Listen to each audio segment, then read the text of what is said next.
Alright, everybody, so welcome back to your final lesson. Well, I think it's your final lesson. One of your last lessons of 8.7. It's me, Miss Moncrief, and...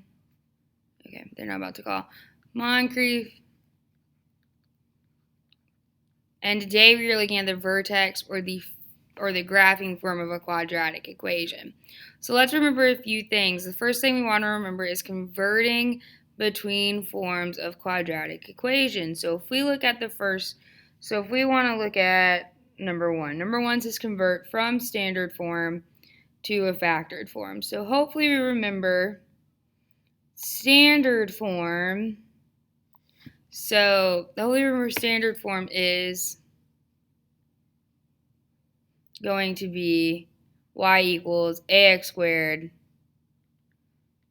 plus bx plus c, right? So we want to go from that to y equals x plus b times x.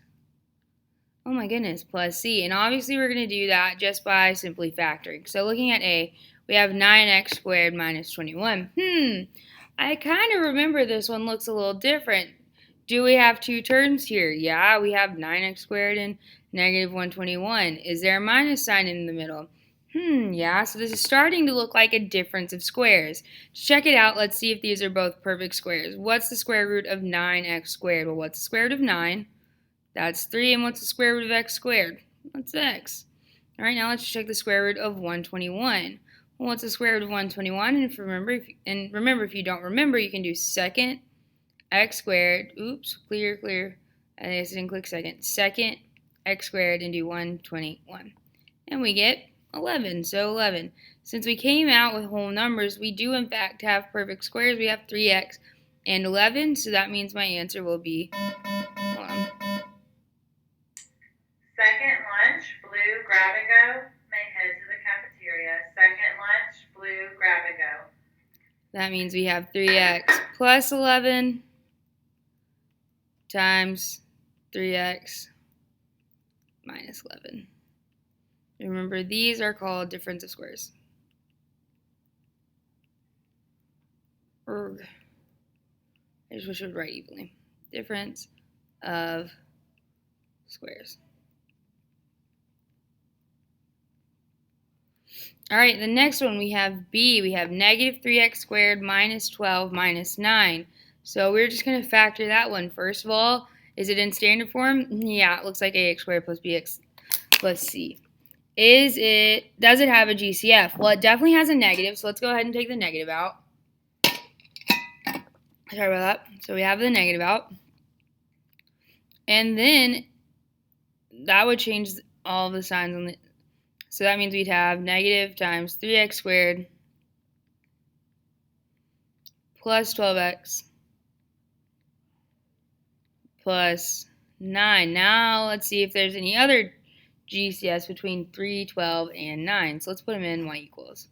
So remember we do this 3 divided by x. The next one would be 12 divided by x. And the last one would be 9 divided by x. And we are looking for the highest number that gives me all whole numbers in the y value. So we have 0 gives us an error, 1 gives us 3, 12, and 9, so that works. Hopefully that's not the only one. 2 gives us decimal, so no. 3 gives us 1, 4, and 3. That one works.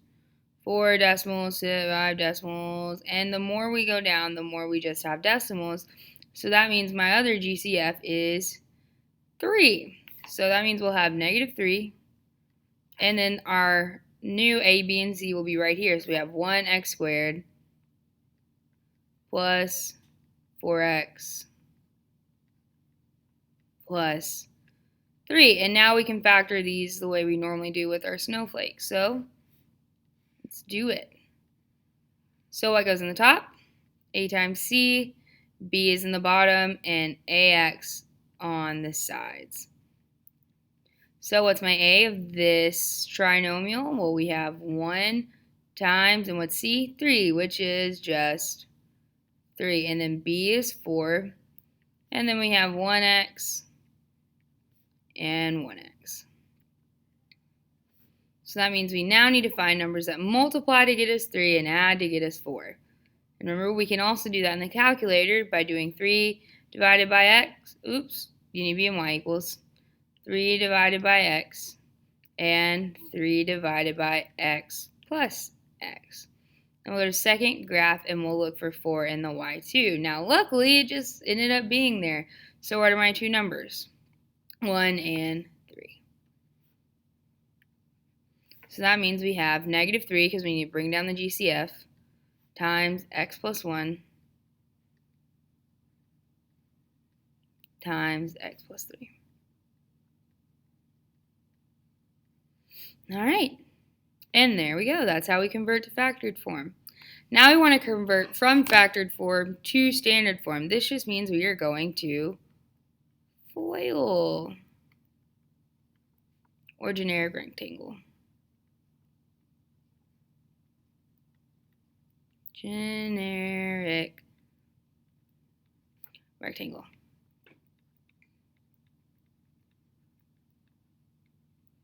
So if we have 2x plus 3 times x plus 7, we're going to start by just multiplying those. So what's 2x times 2x?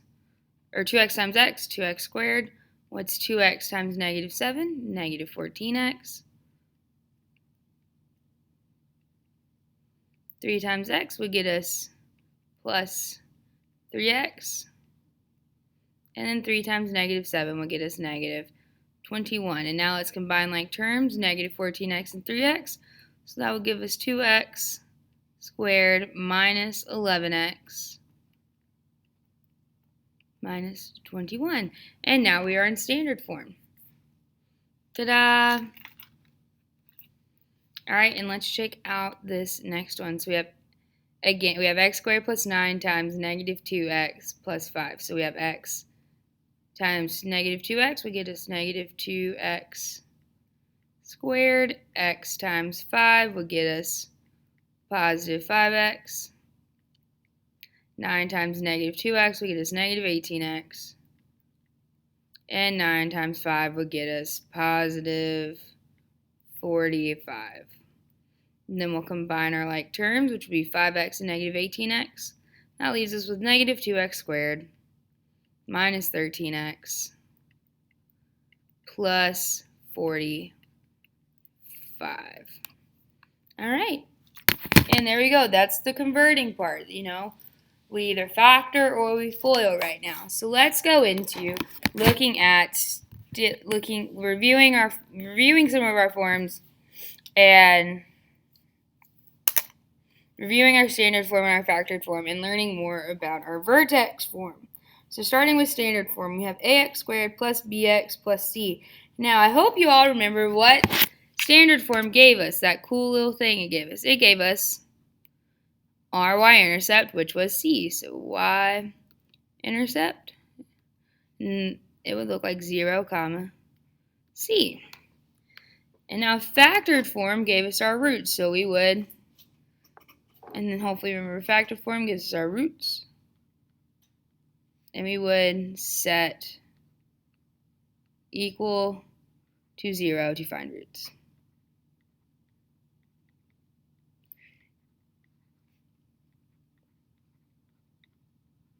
All right, and now let's look at the vertex form. The vertex form is a little different than what we've been looking at. We have f of x or y is equal to a times x minus h squared plus k.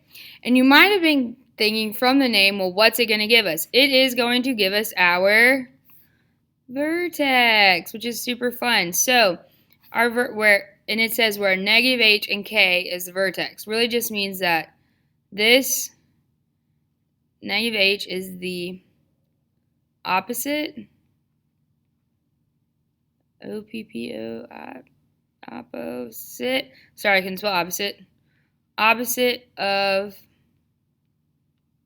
the x of the vertex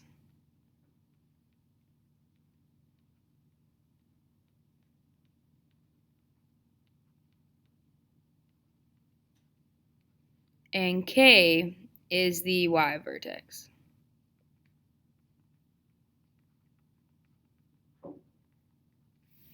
Yeah.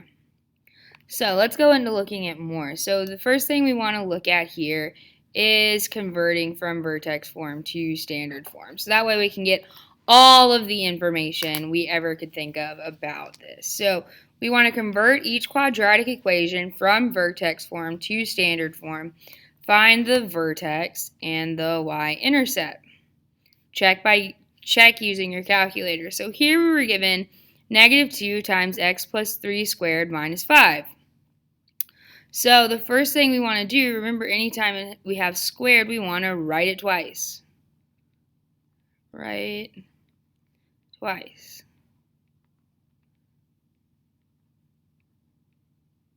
So really we have negative 2 times x plus 3 times x plus 3 minus 5. And then we can do one of two things. We can start by step number 1 was expand the perfect square, which would be the x plus 3 squared. Then we want to do PEMDAS and the distributive property, so that would be step 2. So step 2, we would start by distributing this negative 2 into only the first set of parentheses. You can only distribute it into the first step, which means we would have negative 2x minus 6 times x plus 3 minus 5. So then after that, after we get that, we want to go ahead and distribute everything again. So we distribute everything using the generic rectangle or FOIL, because we have two sets of parentheses. And that would be negative 2x times x, which would get us negative 2x squared, negative 2x times negative 3, which got us negative 6x. And then negative 6 times x, which again gets us negative 6x. 6x. And then negative 6 times 3, which got us negative 18. So, and then we'd have to combine these like terms, negative 6x and negative 6x, to get us negative 12x. So now we're at negative 2x squared minus 12x minus 18 minus 5. So then after that, we can drop that parentheses and combine our like terms of negative 18 and negative 5, which leaves us with the standard form of negative 2x squared minus 12x minus 23. So we have the vertex form was third lunch, orange, grab and go. Sorry. To the cafeteria. Third lunch, orange, grab and go. So we have the vertex form, which was negative 2 times x plus 3 squared minus 5, and the standard form, which we got, was negative 2x squared minus 12x minus 23. Now, I bet you guys are wondering, well, Miss Moncrief, how do I know that I got it right? Well, let's check it in our calculators. The way we check it is we want to go into y equals, clear what we have out because we don't care about that anymore, and we want to plug in our vertex form, which would be negative 2 times x plus 3 squared minus 5. Cool, we got that. And now we want to plug in our next one. And now we want to plug in our standard form into y2. Negative 2x squared minus 12x minus 23. And then we just want to click graph and see if we get two different lines. All right, did you see how I had a blue line and then a red line pop back over it? Let's try to, let me show it to you again. This is just a way to make it do it again. Blue, red. So since it overlaps completely, they are in fact the same line. All right, so now from this information, we want to find the vertex. So remember, the x of the vertex is the opposite of 3, opposite of x. And I bet some of you are wondering, what's the opposite of positive 3? Well, that would be negative 3. We'll underline those in green. Negative 3. And then the y is just going to be that negative 5 at the end. We got that from the vertex form. And now we want to find the y-intercept. Well, remember, the y-intercept just comes from the standard form, and it was c. So what was our c? It was negative 23. So we have 0, comma, negative 23. All right, you guys ready to look at another one? I hope so, because we're about to. All right, so let's look at B. We have the vertex form of 6 times x minus 4 squared minus 1. And the first thing we want to find is our standard form. So we have a squared, so we need to write it out twice. So we have, oops, this is in purple. I kind of want it to be in black. We have 6 times x minus 4 times x minus 4 minus 1. So remember, the first thing we want to do is start by distributing that 6 into only the first parenthesis. Only the first. So what's 6 times x? 6x. And what is 6 times negative 4? That would be negative 24. So now we have 6x minus 24 times x minus 4 minus 1. And now we have 2 sets of parentheses that are multiplying, so we gotta FOIL again. So what's 6x times x? Well, that would be 6x squared. What's 6x times negative 4? That would be negative 24x. What's negative 24 times x? Another negative 24x.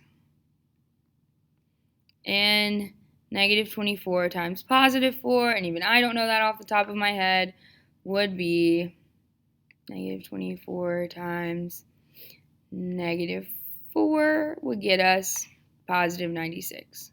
So we have all of that plus a 1, minus a 1 on the outside.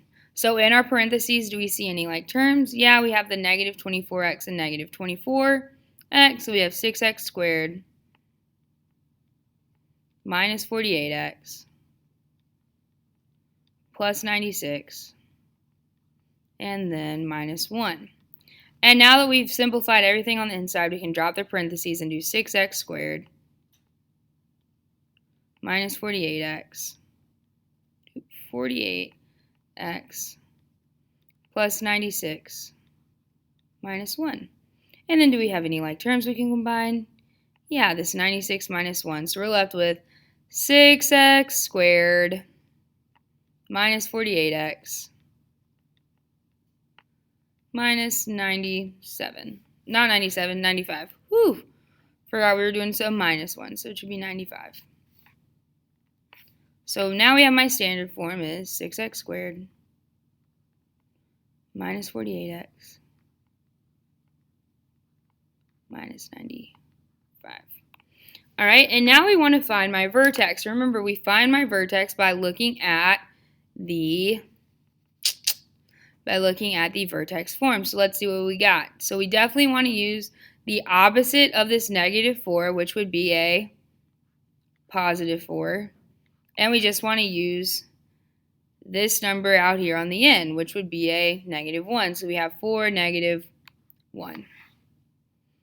And now we want to find our y-intercept from the standard form, which would be the c of this 6x squared minus 48x minus 95. A is 6, b is negative 48, and c is negative 95. So my y-intercept is 0, negative 95. And that's all you got to do.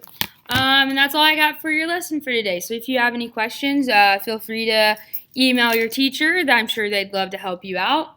And I hope you all have a lovely, lovely, lovely, lovely evening, and I think weekend by the time you watch this. So yeah.